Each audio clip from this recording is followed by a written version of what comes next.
кабинете коми-языка собрались две противоборствующие стороны. Здесь идут необычные дебаты. Ученики старших классов спорят, нужно ли использовать коми-язык в повседневной жизни. Одна команда приводит аргументы за использование языка, вторая – против. В число противников попала Элина Шлопова.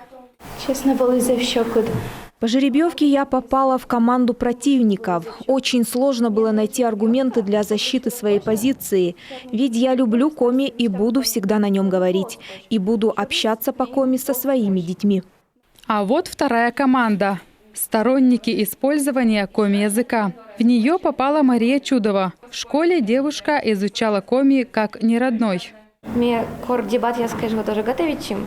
Я очень люблю коми-язык, но до дебатов считала, что не все можно объяснить, используя только коми-слова. И уже в ходе подготовки к конкурсу мы поняли, что это возможно. Уроки в виде дебатов по душе и детям, и педагогам. Для учеников это возможность высказать свое мнение. Педагоги тоже в плюсе. Ведь дети по своей воле изучают массу материалов при подготовке к дебатам. Да и в целом сегодня важно привлечь молодежь к такому важному направлению, как сохранение родного языка, показать его значимость и привить любовь.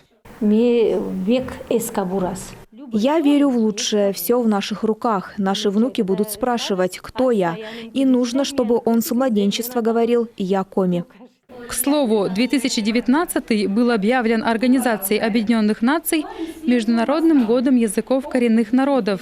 Его главная цель заключается в привлечении внимания к возможной утрате родных языков и необходимости их поддержки и активизации. Всего за это время только в регионах России прошло более 700 различных мероприятий, которые были призваны повысить престиж этносов.